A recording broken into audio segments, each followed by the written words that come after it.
At 4:17 in the afternoon, I stood at the entrance of the wedding hall in a white dress, holding my bouquet with both hands. The photographer was asking me to smile, the violinists were already playing. My groom was waiting at the altar. And there was one problem. Not a single member of my family had arrived. Not my mother, not my father, not my older brother, not even my grandmother. Every chair we'd reserved for them was empty. I'd spent the entire morning checking my phone. At 2:06, I texted my mother.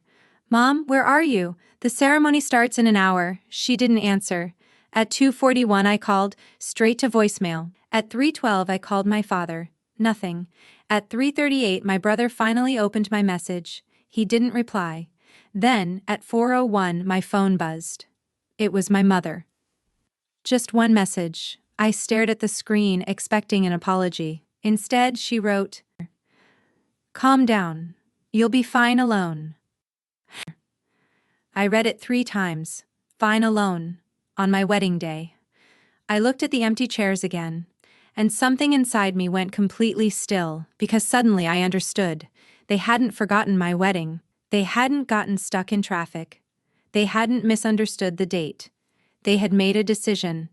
They had decided not to come. What they didn't know was that, 3 hours earlier, I'd received another message. One that would eventually explain exactly why my entire family had disappeared, and by the end of that night they would regret leaving those chairs empty. But not because I begged them to come back, because I finally stopped needing them to. The empty chairs. My name is Claire Bennett. I'm 32 years old, and for most of my life I was the daughter my family described as too sensitive. If my brother complained, he was stressed. If my father got angry, he was under pressure. If my mother ignored me, she was tired. But if I ever said I was hurt, I was dramatic. That was the family rule. My older brother Jason had always been the favorite. He was 3 years older than me, outgoing, charming, and incredibly good at making people believe he was successful even when he wasn't. My father loved introducing him. "This is my son Jason. He's going places." Whenever someone asked about me, my mother would smile. "Claire works with numbers." That was it. No pride, no explanation, no enthusiasm, just numbers. I actually had a successful career as a financial analyst. I'd spent 10 years building it. I had bought my own apartment, paid my own bills, never asked my parents for money. And I'd never complained about the difference in how they treated Jason and me. I thought if I worked hard enough, eventually they'd notice. Then I met Daniel. Daniel was the first person who noticed me without needing me to prove anything. He didn't care about my salary. He didn't care about my apartment. He didn't care whether my family approved of him. He just liked me. The first time I introduced him to my parents, my father shook his hand for approximately 2 seconds. Then he asked, "What does your father do?" Daniel smiled. "He's retired." My father's expression changed. "Retired from what?" "Construction." That was the beginning of the problem.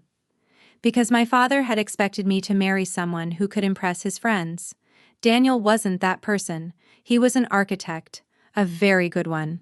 But he wasn't wealthy, he wasn't connected, and he didn't come from a famous family. My mother made that clear almost immediately. One night, while Daniel was in the kitchen making coffee, she pulled me aside. "Claire, you could do better." I laughed because I thought she was joking. She wasn't. "Mom, I'm happy." "Happiness doesn't pay for a future." I stared at her. "What exactly are you saying?" She lowered her voice. "Jason's wedding is going to be different." That sentence told me everything. Jason was getting married 6 months after I met Daniel. His fiancée came from a wealthy family. Her father owned several businesses. Suddenly my parents had something to be excited about. They talked about Jason's wedding constantly. The venue, the flowers, the guest list, the photographer, the invitations. And then Daniel proposed. He did it on a rainy Tuesday evening in our tiny apartment. No orchestra, no expensive restaurant. Just 2 mugs of coffee and a ring he'd saved for months to buy. I said yes. And when I called my mother, there was a long silence. Then she said, "Oh, not congratulations. Not, I'm happy for you. Just, oh, the wedding they didn't want." For the next 7 months, I planned my wedding. It wasn't extravagant. Daniel and I paid for everything ourselves.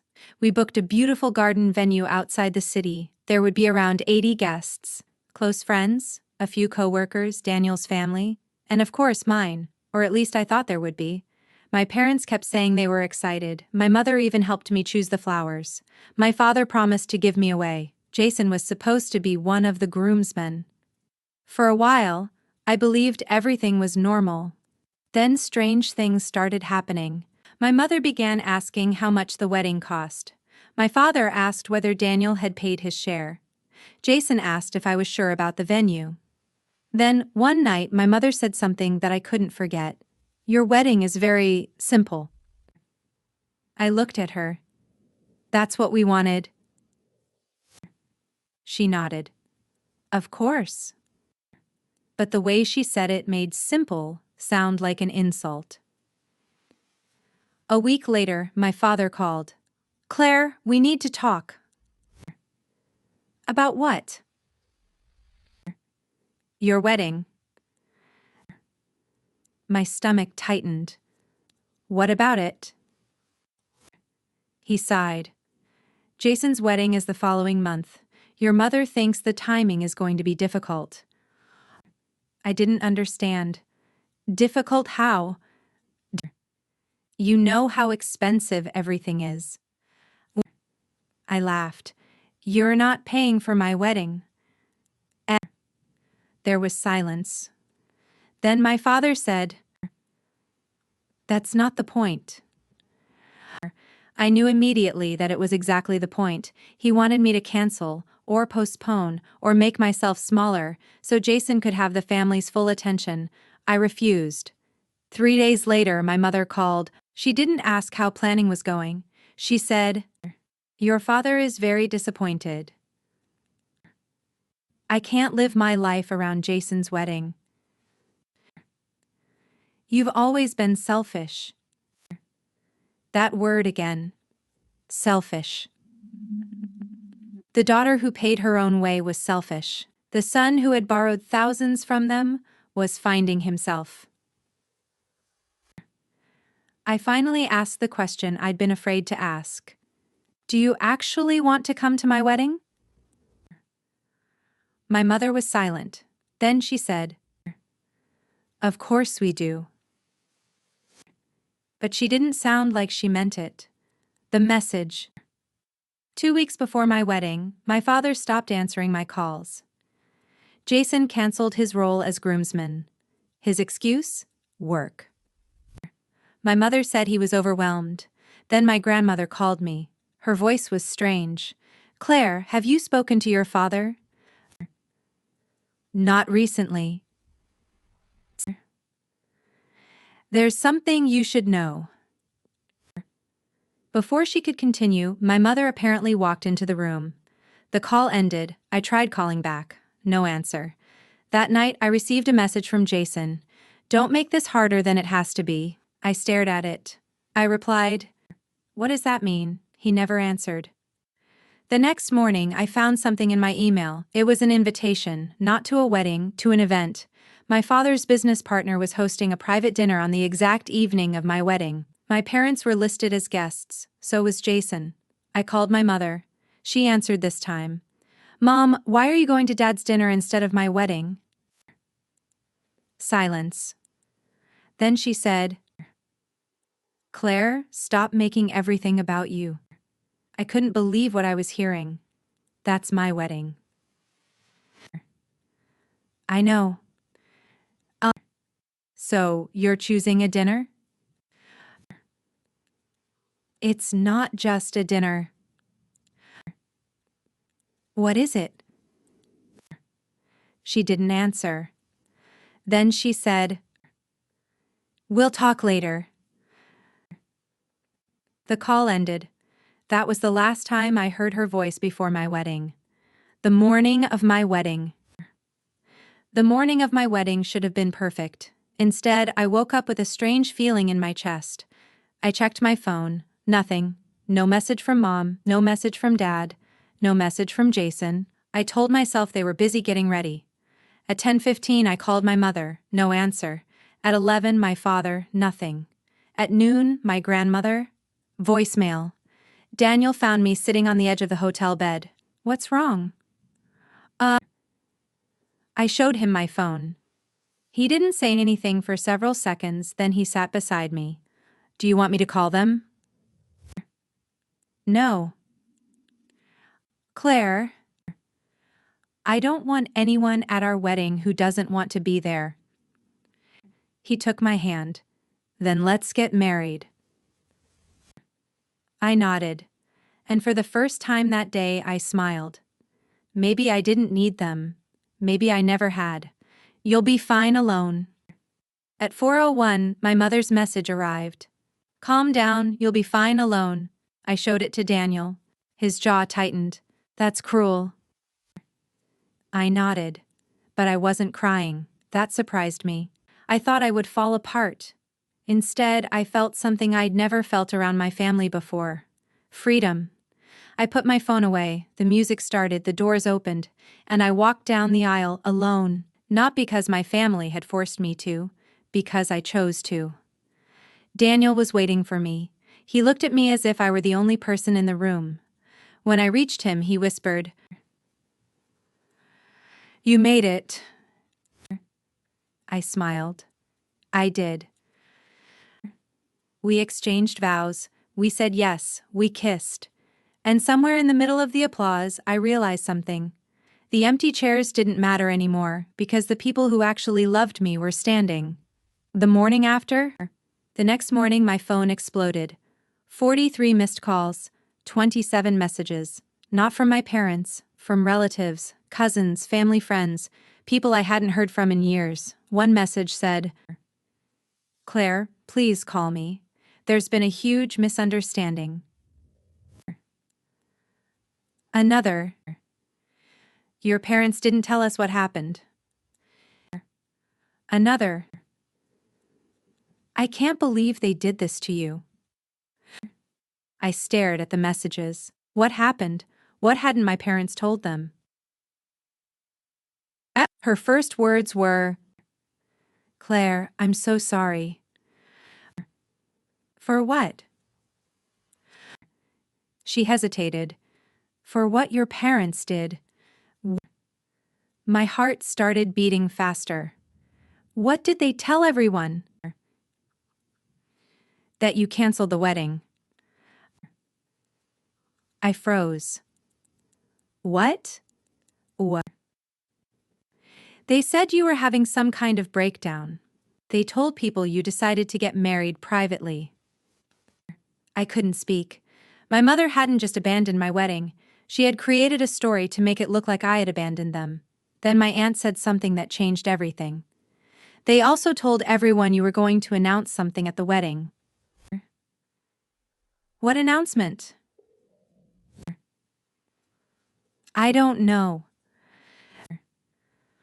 Why did they think that? Because your father told people you were going to embarrass the family. I sat down. This wasn't about Jason's wedding. This wasn't about money. They were afraid of something. The secret. That afternoon, Daniel and I went through my old emails. We found one from my father dated 3 months earlier. I'd ignored it because I'd assumed it was another complaint about the wedding. But now I opened it. The subject line said, "Family business, urgent." The email was short. My father wrote, "Claire, we need to discuss your mother's financial situation. Please don't involve anyone else." I read it again. My mother's financial situation, she'd never mentioned having money problems. Then I remembered something. 6 months earlier, my mother had asked me for $18,000. She said she needed it temporarily. I had refused because I was saving for the wedding. She had been furious. At the time I thought she'd wanted money for herself. But now I wondered, why had my father been talking about her finances? I called Aunt Susan. She finally told me the truth. My mother had been using money from my father's company for years.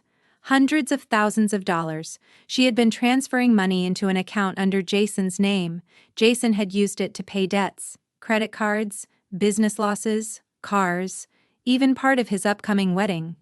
I was stunned. Then Aunt Susan said, "Your father found out." And? Well, he gave Jason an ultimatum. I waited. He told Jason to return the money or take responsibility publicly. My heart sank. Why did they need me? Because your father discovered something else. What? Aunt Susan took a breath. Your mother had been planning to use money from your wedding. I felt sick. What money? Your father's company was sponsoring the venue. I couldn't understand. That's impossible. Daniel and I paid for everything. Exactly. The trap. The venue had been booked under my name, but my father had quietly negotiated a corporate sponsorship with the property owner. The plan was simple. My wedding would become a public family event. Important business clients would attend. My father would use it to repair his reputation after the financial scandal. My mother would announce Jason's upcoming wedding, and my parents would use the entire evening to convince everyone that their family was successful and united. But there was a problem. I had recently discovered something. 2 months before my wedding, I'd been asked to review financial documents for my father's company. It was part of my job. I noticed irregularities. Payments to a consulting company. The company didn't appear to have employees. The address belonged to a mailbox service, and the account was connected to Jason. I didn't tell my parents. I started investigating quietly, and I discovered enough to know that someone had been stealing from the company for years. I didn't know it was my mother. Until my wedding day. My parents didn't skip my wedding because they hated me. They skipped it because they were afraid I'd expose them. That was why my mother told me, "You'll be fine alone." She wasn't comforting me. She was warning me. She thought if I was humiliated enough, I'd stay quiet. She was wrong. The file. 3 days after my wedding, I received an envelope. No return address. Inside was a USB drive. And one handwritten note. "You deserve to know why they left." Daniel and I plugged it into his computer. There were dozens of files, bank statements, emails, contracts, messages between my mother and Jason. And then I found a document dated 6 weeks before my wedding. It was a plan. My mother's plan. The first sentence read, "Claire must be prevented from speaking publicly." I felt my hands go cold. The document explained everything. My mother knew I'd discovered the financial irregularities. She knew I was close to identifying the shell company. She had convinced my father that I was planning to expose the family during my wedding. So they created a story. They told relatives I was unstable. They told friends I was overwhelmed. They told business associates I might cause a scene. Then they planned to skip the wedding. Why? Because if I broke down in front of everyone, they could blame me. If I spoke calmly, they'd have a problem. They wanted me isolated, embarrassed, and afraid. But they had underestimated one thing. I wasn't afraid anymore. The family dinner. 2 weeks later, my father called. "Claire, we need to meet." I agreed. Daniel came with me. My parents were sitting at a restaurant. Jason was there too. My mother looked exhausted. My father looked angry. Jason wouldn't make eye contact. My father spoke first. "We want to fix this." I placed the USB drive on the table. His face changed. My mother stopped breathing for a second. Jason looked at the drive, then at me. "You have no idea what you're doing," my father said. I smiled. "I know exactly what I'm doing." My mother started crying. "Claire, please." I looked at her. "Why didn't you come to my wedding?" She said nothing. I asked again. Why? My father answered, "We thought you were going to destroy the family." I shook my head. "No, you were afraid I'd tell the truth." Silence. Then Jason finally spoke. "I didn't know how bad it was." I looked at him. "You knew enough." He lowered his head. My mother whispered, "We were trying to protect everyone. Everyone except me." She cried harder. I didn't feel satisfied, I didn't feel victorious, I just felt tired. Because there was a moment when I realized something painful. I had spent my entire life trying to earn love from people who were willing to sacrifice me to protect themselves. The last reveal. I stood up. My father looked at me. "What are you going to do?" I answered honestly, "I haven't decided." That frightened him more than anger would have, because for once, I wasn't asking him what to do. I wasn't asking my mother for forgiveness. I wasn't asking Jason to understand. I was making my own decision. Then I pulled another document from my bag. My father recognized it immediately. His face went pale. It was a copy of the forensic audit. I had hired an independent investigator the week before. The numbers were worse than any of us had realized. The missing money wasn't just hundreds of thousands, it was over $1 million. My mother looked at my father, Jason looked at my mother, and suddenly everyone understood. The family story was over, there was no more pretending, no more blaming, no more calling me dramatic. The truth was sitting on the table, and this time nobody could take it away from me. What happened next? My father resigned from the company. Jason returned what he could. My mother admitted what she'd done. The investigation continued for months. There were lawyers, audits, meetings, arguments, apologies. But I stopped participating in the family drama. I didn't need revenge. The truth had already done what revenge never could. It separated the people who loved me from the people who only loved what I could provide. My grandmother eventually apologized. My aunt became one of the closest people in my life. Jason and I didn't speak for almost a year. Eventually, he called. He didn't ask for money. He didn't ask me to forgive him. He simply said, "You were right." That was enough. As for my parents, we speak occasionally, but things are different now. There are boundaries, real ones. And for the first time in my life, they understand that I am not responsible for keeping the family together. 6 months after my wedding, Daniel and I returned to the garden where we had gotten married. The chairs were gone, the flowers were gone, the decorations were gone. But the place was still beautiful. We walked to the spot where I'd stood alone before walking down the aisle.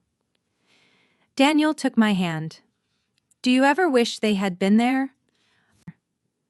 I thought about it. Then I smiled. "No. He looked surprised. I continued. "I used to think being alone meant nobody loved you." I looked toward the garden. "Now I know that's not true.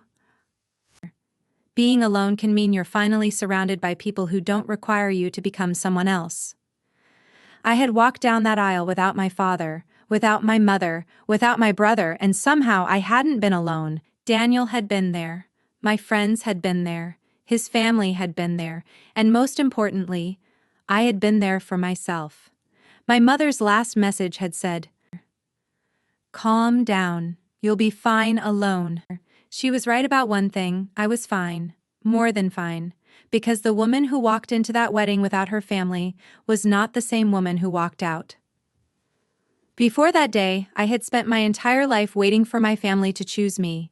After that day, I stopped waiting. And sometimes, the greatest revenge isn't making the people who hurt you suffer. Sometimes it's building a life so peaceful that you no longer need their apology. Outro. If this story touched you, like the video and subscribe for more powerful family betrayal and justice stories.